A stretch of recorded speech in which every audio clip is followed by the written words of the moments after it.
머리를 맞대고 최선을 다하겠다. 국리민복에 도움이 되는 국회가 되도록. 오늘은 공수처법 시행일이자 공수처 출범 법정 기일입니다. 이를 출범시켜야 하는 국회가 법률에 따른 의무를 다하지 않고 있습니다. 공직자인 야당 국회의원이 맡고 있는 현실이 안타깝기 그지없습니다.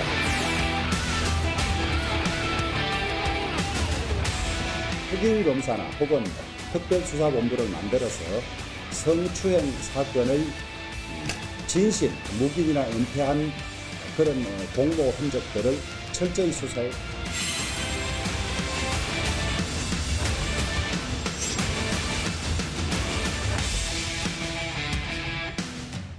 네, 고 박원순 전 서울시장 장례식 이후 성추행 의혹 관련 진상조사에 대한 논쟁이 뜨겁습니다.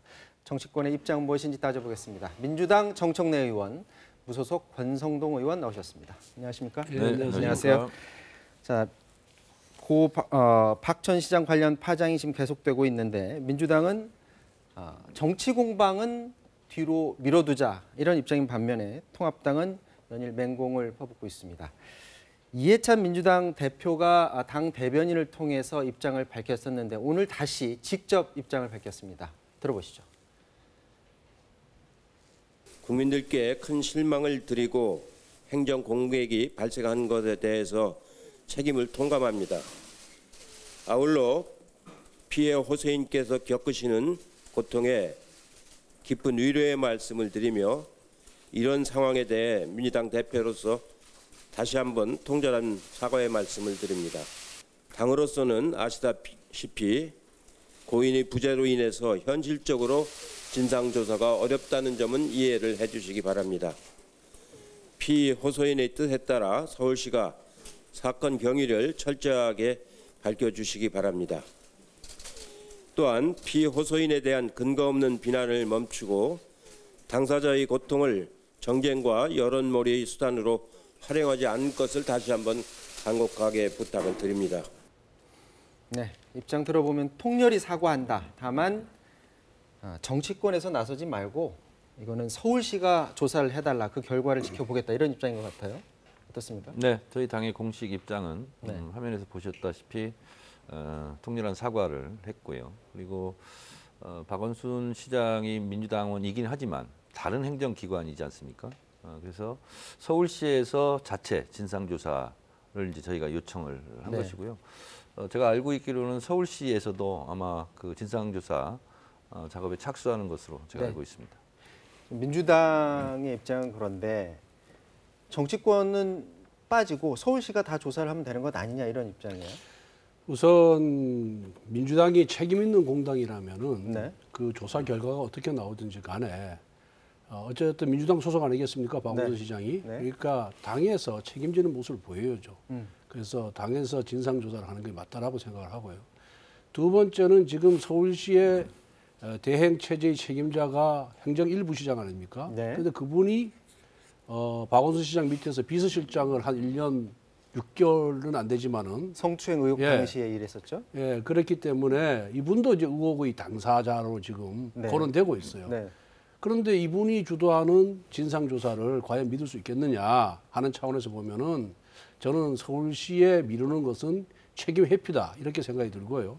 그 다음에 통렬하게 반성을 했다 하지만은 계속 피해 호소인이라고 지금 용어를 써요. 네. 그런데 이미 피해자가 아주 구체적으로 생생하게 경찰에서 얘기를 하고 기자회견까지 다 했고 그다음에 텔레그램 메시지까지 증거까지 다 제시가 됐어요. 네. 그럼 이 정도의 구체적 진술이 있고 그에 부합하는 자료가 있다 그런다면은 이건 피해자로 보는 것이 맞다. 그럼에도 불구하고 계속 피해 호소인이라는 용어를 아주 정체불명의 용어를 써요.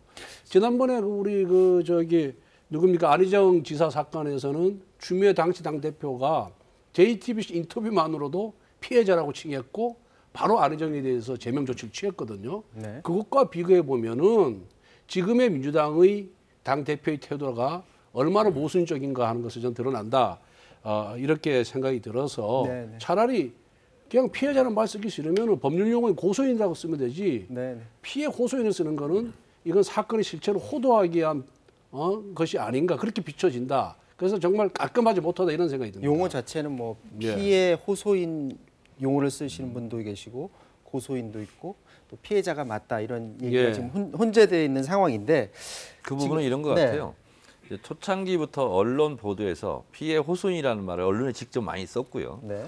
그래서 이해찬 대표가 그렇게 한 것 같은데 제가 봐도 뭐 피해자나 고소인이라든가 그러니까. 이렇게 하는 것이 그렇게 정리가 됐으면 좋겠어요. 네. 좋겠고 박원순 전 시장의 직전 비서실장이 마지막 그 만난 사람으로 추정이 돼요. 네. 그래서 경찰의 참고인 조사를 오늘 받고 있는 걸로 알고 있거든요. 나왔습니다. 네, 그래서 어쨌든 경찰에서 박원순 시장 자체는 이제 고인이 됐기 때문에 뭐 어떻게 조사할 방법은 없지 않습니까? 그래서 네. 경찰 나름대로도 이런 진상 규명을 하는데 노력을 하고 있는 것 같고요. 그리고 이제 저희 당에서 이제 무한 책임감을 갖고 있는 것은 사실인데 네. 당에서 어떻게 서울시에 가서 간부들이나 직원들을 조사할 네. 그럴 수 있는 권한이라든가 이런 게 좀 부재해요. 그래서 이거는 경찰이나 서울시에서 객관적으로 조사를 하는 게 어떨까 이런 생각이 듭니다. 그런데 민주당 안에서도 보면 당 자체에서도 조사가 필요한 것 아니냐 이런 목소리를 언론에 나와서 하는 분들이 계시거든요. 한번 들어보도록 하겠습니다. 당은 당대로 서울시는 서울시대로 할 일이 있다고 보거든요. 일단 저는 당 차원의 진상 파악과 대책 마련이 있어야 국민들의 신뢰를 회복할 수 있을 거다 이렇게 생각을 합니다. 특히나 안희정 오거돈 사태에 이어서 이번 사건과 관련해서 국민들에게 드린 실망이 적지 않은데 당이 그동안 성인지 감수성이 부족하지는 않았는지 그리고 네. 선출직 공직자들에 대한 성평등 교육 등이 그저 그냥 형식적 수준에 그쳤던 것은 아닌지 점검하고 여성 친화적인 정당, 성평등 정당으로 거듭나기 위한 대책이 마련돼야 된다고 생각합니다. 네, 지금 성평등 뭐 당내에서의 이 지적은 박용진 의원 한 명만 한 게 아니라 여러분들이 지적을 했더라고요. 그동안에 당내에서 이런 것들에 대해서 적극적으로 교육도 없었고 그런 부분이 문제다라는 것은 얘기를 했는데 지금 말한 것 중에 당 차원의 진상조사가 필요하다는 얘기를 했어요. 그러니까 뭐 민주정당에서 여러 얘기가 있을 수 있죠. 네. 그리고 저희가 총선 후보 시절에 네. 예비 후보자들 현역 의원 포함해서 성감수성 교육 이런 것은 다 받았어요. 네. 근데 어쨌든 다시 한번 뭐 주의를 환기시키고 뭐 당이 할 수 있는 모든 것을 좀 했으면 좋겠다는 생각도 저도 이제 같은데 근데 될 수 있으면 좀 질서 있게 당에서 같은 목소리를 했으면 좋겠다 이런 생각이 좀 들고 우죽순으로 나와서 얘기하는 건 뭐 자유이지만 네. 그게 당의 뭐 어떤 대책이라든가 구심점을 좀 모아서 하는 것도 좀 필요하다 이런 생각이 듭니다. 목소리를 하나로 모으는 그런 것도 필요하다 이 말씀이시고요. 왜냐하면 저런 얘기도 그냥 비공개적으로 당 대표한테 건의할 수 있거든요. 네, 지금 저 민주당 소속의 여성 의원들 그리고 여성가족부도 입장을 냈어요. 근데 이제 여성가족부가 입장을 빨리 안 내고 있는 사이에 여기에 대한 지적도 좀 있었거든요. 네. 어떻게 보십니까?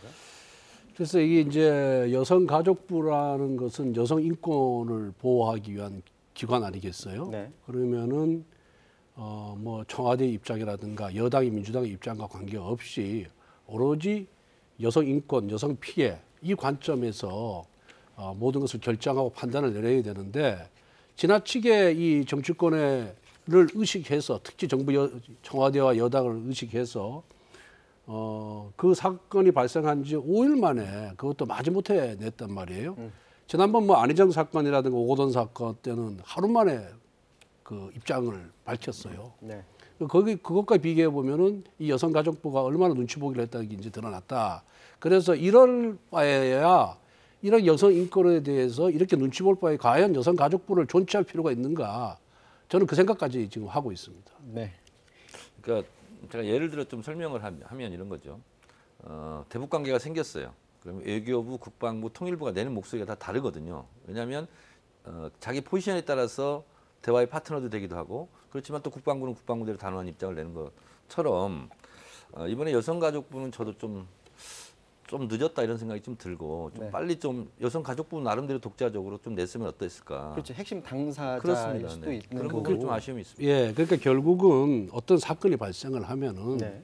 그 사건의 실체만 들여다보면 되는데 사건 실체와 관계없는 이 배경을 잠깐만 보고 의식을 하다 보니까 이런 태도가 나오는 거고 여성가족부 같은 태도가 나오거든요. 어떻게 해야 되지? 우리는 어떻게 예, 입장을 예. 해야 되지? 이런 걸 결국은 머뭇머뭇했다 이거죠. 예, 그 피해 여성이 내가 피해를 당했다고 주장을 하고 관련 자료를 제출하면은 그 입장에서만 바라보면 되는 거예요. 그 피해 여성이 민주당원도 아니고 또 미래통합당 당원도 네. 아니지 않습니까? 어떤 정치적 성향이 있는 게 아니잖아요. 네. 이건 정치적인 상황과 전혀 관계없는 건데 모든 것을 정치적으로 접근하다 보니까 이런 일이 일어나는 겁니다. 자, 그래서 또 다른 그 논쟁거리 중에 하나가 일부 의원들이 조문을 거부했습니다. 정의당 내에서는 그거 가지고서 당 내 의원들끼리 또 논란도 좀 일었었고요. 또 김종인 미래통합당 비대위원장 끝내 조문을 안 했어요. 이렇게 이제 조문을 안 하는 것 자체, 뭐 조문 안 할 수도 있는데 그거를 막 공개적으로 안 하겠다라고 이렇게 얘기하는 것에 대해서는 어떻게 보십니까? 저는 이 부분에 대해서 이미 다른 방송에서 얘기를 했는데요. 네. 누구든 표현의 자유가 있는 것처럼 조문의 자유가 있고 또 조문 안 할 자유도 있는 거죠. 네. 그런데 저는 이런 생각이 들어요. 정의당에서 지금 후폭풍이 굉장히 심한데 네. 나는 피해자와 연대를 하겠다라고만 하고 조문은 안 갈 수 있잖아요. 네. 근데 조문 안 가겠다 그러니까 정의당 내부에서 이제 이게 논란이 됐고요. 네. 심상정 대표가 결국 사과를 하니까 왜 또 사과를 하냐 이렇게 논란을 계속 이제 불러일으키는 이런 상황인데 모든 걸 떠나서 한 사람의 죽음 앞에서는 좀 자기가 하고 싶은 얘기를 좀 자제하는 것도 하나의 방법이겠다 이런 생각이 좀 들어요. 김종인 비대위원장이 공개적으로 그렇게 얘기한 것에 대해서는 어떻게 생각하십니까? 저는 그 부분은 좀 부정적인 시각을 갖고 있어요. 그냥 안 가면 되지. 그러면 이제 언론들에서 왜 안 가냐라고 물어볼 수는 있겠죠. 네. 그런데 나는 안 가겠다라고 이렇게 말하고 그러는 것 자체는 좀 이렇게 어설퍼 보입니다. 이게 참 어려운 문제인데요. 이게 지금 박 시장과의 인간관계를 중시하는 분들은 조문을 갖고요. 그 인간관계보다 박 시장의 마지막 행위, 성추행 행위에 대해서 그 평가를 어떻게, 그 평가가 아주 부정적인 분들은 조문을 안 했어요. 네. 그래서 이게 뭐 이제 일종의 어떤 가치관의 문제인데 저는 저는 개인적으로는 뭐 박 시장과 인간관계도 없고 또 김종인 위원장 어떤지 모르지만은 결국은 마지막 그 성추행 행위에 대해서 아주 부정적으로 저는 평가하고 있는 만큼 저는 개인적으로는 안 갔어요. 안 가는 게 맞다라고 이렇게 네. 생각을 하는데 문제는 조문을 한 분들이 박 시장을 옹호하기 위해서 2차 가해를 가했다는 것이 저는 문제가 있다고 생각을 해요. 2차 가해를 예, 했다. 2차 가해를. 그분이 워낙 깨끗한 분이기 때문에 극단적인 선택을 했다. 뭐 이런 식으로 하면서 이제 마치 그 죽음을 미화하듯이 이게 얘기를 이제 한 분들이 꽤 많단 말이에요. 그래서 결국은 책임 있는 공인이라면은 이런 사건이 발생했을 때 그 자기 잘못에서 인정을 하고 그다음에 진솔한 사과를 하고 또 그분의 피해를 위조하기 위해서 할 수 있는 그런 노력을 다 하는 것이 나는 책임 있는 공인의 자세라고 보는 것이 이렇게 극단적인 선택을 하는 것이 저는 책임 있는 자세가 아니다 이렇게 보고 있습니다. 그래서 그 2차 가해 부분은 이제 논란이 돼서 예. 당사자가 또 직접 또 SNS 예. 해명 글도 올리고 했고요. 예. 이 얘기는 그래서 네. 결국은 이 조문을 갖고 심상정 대표도 뭐 처음에는 좀 비판했다가 이제 조문을 갔잖아요. 그 또 정의당 내 젊은 의원들은 안 갔지 않습니까? 네. 이게 결국은 이 성추행 행위를 바라보는 세대차가 아닌가. 좀 그런- 시각차, 예, 시각차 세대차. 그대로 예. 나타났다. 예. 자, 얘기 여기서 마무리하고 국회 얘기 이제 해보도록 하겠습니다. 어제 그 개원식하고 7월 임시국회 일정 합의를 했습니다. 이로 인해서 이제 대통령도 연설을 하겠다라는 입장이 나왔더라고요. 아무래도 현재 코로나 상황, 뭐 그리고 경제 위기 극복 이와 관련해서 좀 당부를 하겠죠. 만시지탄에 감이 없지 않지만 어쨌든 개원식을 하게 됐어요. 네. 학생으로 치면 이제 입학식을 이제서야 이제 하는 겁니다. 네. 그리고 대통령이 와서 이제 국민들을 향해서 코로나 경제 위기에 대한 극복에 대한 로드맵 그리고 뭐 국민들에 대한 당부의 말씀 이런 것을 할 것으로 예상이 되는데 한 가지 말씀드리자면 어쨌든 지금 여야가 합의를 해서 지금 첫 본회의를 내일 이제 열게 되는데 네. 대통령 연설 때 야당 의원들이 좀 소란스럽게 하거나 뭐 이런 일이 좀 없었으면 좋겠어요. 국민들도 이제 과연 미래통합당이 대통령 연설할 때 어떻게 할까 이 부분도 또 관심 있게 지켜볼 것 같긴 해요. 예, 역대 개원식에 대통령이 참석해서 시정 연설을 한 거는 지금까지 전통이기 때문에 네. 대통령이 국회에 출석해서 시정 연설하는 것에 대해서는 저도 이제 수용을 하고 찬성을 합니다. 물론 또 대통령이 하시는 말씀이 주가 이제 코로나 극복을 해서 힘을 합쳐자 그런 예가 주가 될 텐데 물론 코로나 극복을 해서 초당적으로 협력하는 건 맞다 이렇게 생각이 들지만은 지금까지 문재인 정부가 들어서 잘못된 경제 정책, 실패한 경제 정책을 계속하는 문제에 대해서는 야당의 입장에서는 여기에 네. 대해서 비판도 하고 대안도 제시해야 될 거라 이렇게 생각을 하고요. 네네. 저는 여당일 때도 그 뭐 이명박 대통령이나 박근혜 대통령이 시정 연설할 때 민주당 의원들이 께서 그렇게 뭐 호의적인 태도를 보여주지 않았어요. 근데 그거는 정말 바람직스럽지 못하다. 방해까지는 할 필요가 없고 경청은 할 필요 있다 이렇게 생각이 듭니다. 자, 경청하는 야당의 모습 보여줄지 아주 한번 지켜봐야 될것 합리적인 같아요. 야당 의원의 모습입니다. 네. 경청하자는 얘기 아니에요. 무소속 의원이십니다. 네. 자, 양당이 입장을 내놨거든요. 요거 한번 들어보도록 하겠습니다. 21대 국회 개원 10과 7월 임시국회 의사 일정을 합의하게 되어서 대단히 다행스럽게 생각합니다. 앞으로 코로나 위기 극복과 우리 국민의 삶을 챙기는 데 있어서 여야가 머리를 맞대고 최선을 다하겠다는 말씀을 드립니다. 여러 차례 곡절이 있었습니다만은 오늘 더불어민주당과 미래통합당이 7월 임시국회 일정에 대해서 합의를 했습니다. 국회는 수거의 민주주의로 합의하고 토론하고 그렇게 해서 결정하는 것이 맞다고 봅니다. 그래서 21대는 곡절은 있었습니다만은 민주당과 미래통합당이 국정현안에 관해서 끊임없이 토론하고 상의해서 국리민복에 도움이 되는 국회가 되도록 서로 최선을 다했으면 합니다. 자, 결국에 이제 합의로 잘 결정이 됐는데 이번에 결정 내용을 봤더니 그 상임위 내에 신규로 3개의 법안 소위를 복수 체제로 간다. 이 내용을 결정을 하면서 눈에 띄는 게 법안 소위 내의 안건 처리는 합의 처리를 원칙으로 한다. 이렇게 했어요. 그러니까 그동안 다수결로 하던 걸 합의 처리를 원칙으로 한다라고 지금 돼 있는데 여기서 이 원칙이라는 게 합의 안 하면은 법안 통과가 안 된다는 뜻인가요? 이거 어떻게 해석해야 되나요? 이 부분에 대해서 말씀드리면 네. 국회는 안건을 상정하고 토론하고 표결하고 이제 승복하는 거죠. 네. 그리고 국회법 109조에 보면 의사결정 방법을 법을 아예 못 받고 있습니다. 제적의원 과반수 출석과 출석의원 과반수 찬성으로 의결한다 이렇게 돼 있어요. 네. 근데 만약에 합의를 하지 않는 것은 어떠한 법도 처리하지 못한다. 그거는 총선의 의미를 정면으로 부정하는 겁니다. 총선 때 우리가 한 석이라도 더 많이 얻으려고 하는 것은 국회의 다수결 원칙이기 때문에 그래요. 숫자의 의미 때문에. 그래서 합의 처리한다를 하지 않고 합의 처리를 원칙으로 한다는 것은 네. 정치적 합의라는 얘기죠. 그런데 결국은 근데 불효불급한 법을 통과시켜야 되는데 야당이 그러면 합의를 안 해주면 어떤 법도 통과시키지 못한다. 네. 그럼 식물국회죠. 그래서 저희는 최대한 노력을 하되 안 되면 결국은 다수결 표결로 갈 수밖에 없다라는 거죠. 미래통합당은 이걸 굉장히 그 합의를 원칙으로 한다 이 문구를 굉장히 긍정적으로 바라보고 있는 것 같은데 해석을 같이 하십니까? 이게 뭐 전형적인 동상이몽이죠. 네.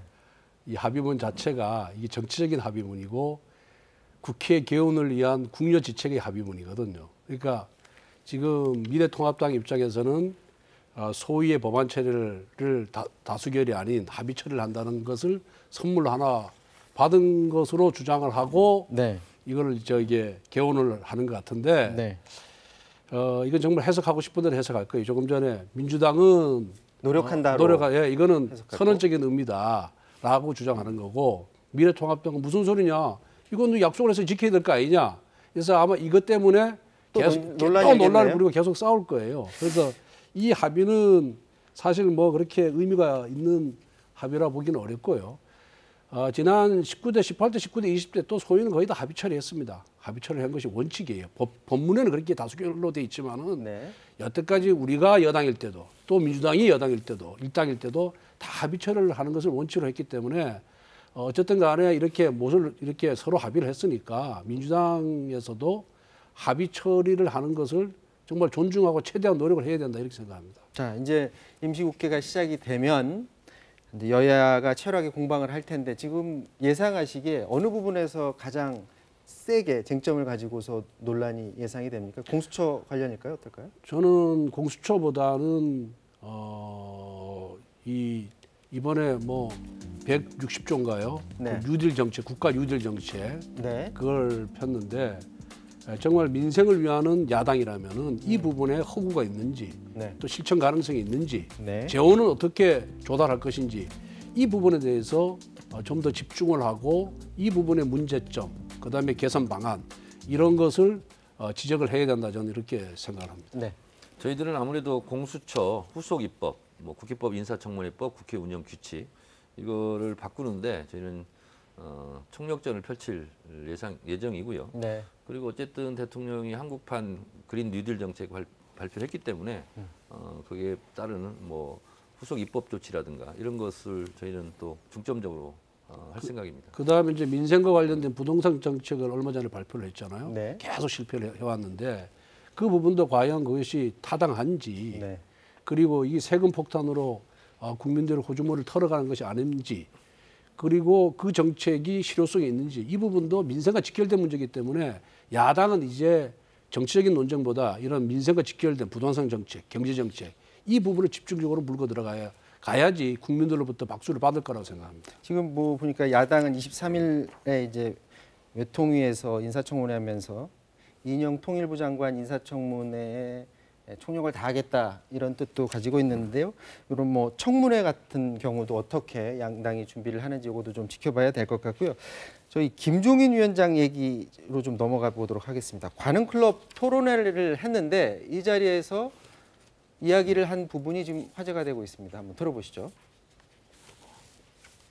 최근에 박원순 시장이 사망 사건과 관련돼 있는 이 국민들의 인식도 그렇고, 그리고 최근에 뭐 여러 가지 소위 부동산 문제 등등 아주 민심이 굉장히 고약하게 흐르고 있기 때문에 이러한 이 흐름을 제대로 파악을 해서 우리 미래통합당이 거기에 대한 적절한 대책을 갖다 강구해서 일반 국민 시민들에게 내놓을 것 같으면은 상당한 호응도 얻을 수 있지 않을까 이렇게 생각합니다. 그래서 전 비교적 다음 내년 4월 7일에 실시될 서울시장 보궐선거나 부산시장 보궐선거에 대해서 비교적 좀 낙관적인 측면이 있다고 이렇게 생각을 하고 있습니다. 자, 내년 보궐선거를 낙관적으로 보고 있는 것 같아요. 어떻게 들으셨어요? 김종인 비대위원장이 저런 말을 하면 할수록 네. 낙관이 비관이 될 가능성이 높죠. 오히려 악재로 작용한다. 저런 얘기는 하는 게 아니죠. 그리고 김종인 비대위원장이 박원순 시장 죽음 이후에 곧바로 선거 얘기를 꺼냈어요. 참 비정하다 이런 생각이 좀 들었어요. 시점이 너무 빠르다. 그렇죠. 이 정치라는 것이 타이밍의 예술인데 네. 적절한 시점에 이런 발언을 해야 되는데 네. 지금은 저런 발언을 할 상황이 아니죠.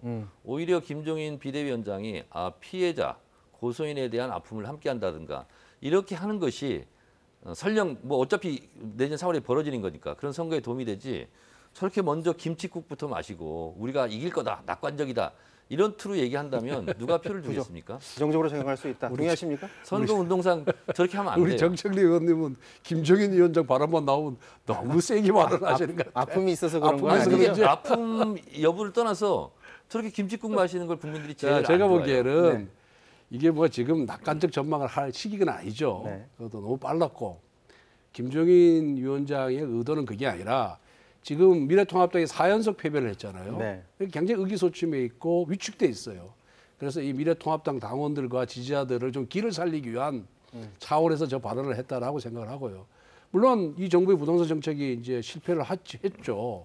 그런데 이 부동산 정책 실패한 거 비판만 해가지고 되는 게 아니라 거기에 대한 제대로 된 대안, 경제를 살릴 수 있는 대안을 네. 또 미래통합당에서 내놔야 될 것 같고요. 네.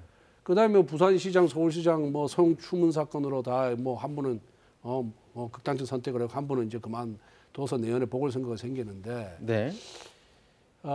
이 부분도 뭐 민주당이 또 다른 프레임 씌워가지고 전혀 이거 안 한 것 없이 또 선거운동 제대로 할 거예요. 네. 그래서 미래통합당은 이러한 여당의 악재, 여당의 잘못 여기에 너무 기대할 필요는 없고요.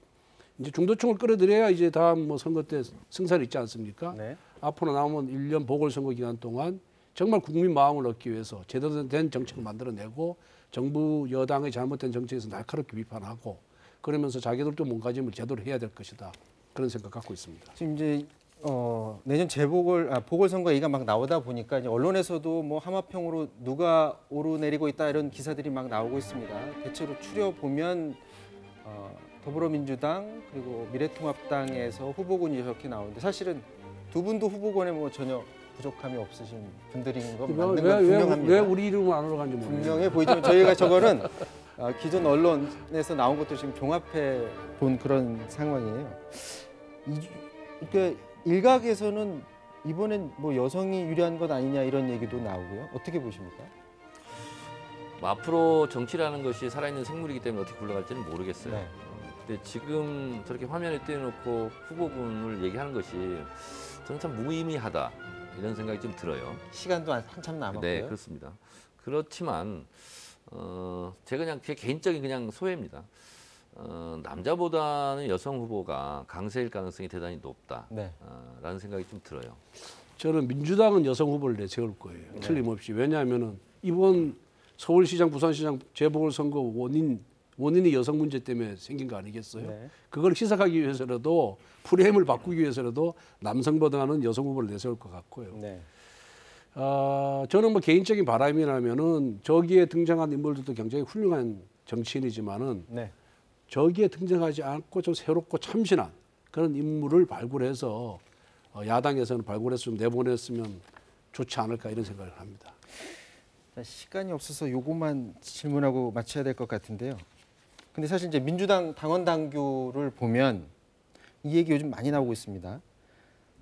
부정부패 등 중대한 잘못으로 직위를 상실해서 재보궐선거를 하면 해당 선거구에서 후보자를 추천하지 않는다라고 돼 있다. 그렇기 때문에 지금 더 미래통합당이 민주당 후보 내지 말아야 된다 지금 계속 목소리를 내고 있어요. 이게 이제 원칙적으로 따지면 그러면 박근혜 대통령 탄핵 때문에 네. 대통령 보궐선거가 생긴 거 아닙니까? 네. 그러면 책임 있는 정당의 모습이라면 대선 후보를 내지 말아야 했을까요? 이제 그런 건데 저는 이런 얘기를 지금 이 시점에 하는 것도 저는 그렇게 적절해 보이지는 않습니다. 저는 NC&D 입장입니다. 네. 그 박근혜 대통령 얘기는 미래통합당엔 저런 당헌 규정이 없어요. 민주당은 문재인 대통령께서 당 대표할 때 저걸 구두로 공언을 했고 그다음에 당헌에 규정화를 했습니다. 그러니까 저기 이제 민주당의 헌법이죠. 네. 그래서 헌법을 지켜야 되는데 민주당은 저는 보기에 절대 안 지킬 것이다. 네. 그렇게 생각을 합니다. 그 위성정당 안 만든다고 그렇게 수도 없이 공언하더니 결국 만들어서 21대 총선 치렀지 않습니까? 네. 민주당이 저 규정 폐기해서라도 저는 후보를 낼 것이라 이런 생각이 들고요. 저기 중대한 사유라는 것이 부정부패가 들어가니까 부정부패 아니까 성추행 사건 부정부패 아니까 괜찮지 않느냐 이렇게 주장하는 민주당원들도 있던데 그건 예시예요. 부정부패 등 중대한 사유이기 때문에 네. 성추행 사건이 부정부패보다 가벼운 사건이 아니지 않습니까? 그렇다 그런다면은 당헌대로 한다 그런다면 후보를 내지 말아야 되는데 민주당은 반드시 낼 것이라고 예상합니다. 네. 예측을 굉장히 잘하시네요. 근데 이제 송보함을 내가 다 들여다봤죠. 민주당 입장에서는 이게 자칫 대선에 또 악영향을 또 줄 수도 있기 때문에 그냥 애초에 당원 당규대로 가지는 또 않지 않을까 하는 뭐 그런 예상도 있습니다. 뭐 그것보다는 지금 이제 집중해야 될 것은 박원순 전 시장의 사망 이후에 성추행 의혹에 대한 진실 규명 이 부분이 어떻게 처리가 될지 지켜봐야 될 것 같습니다. 지금까지 무소속의 권성동 의원, 민주당 정청래 의원과 얘기 나눴습니다. 두 분 고맙습니다. 예, 감사합니다.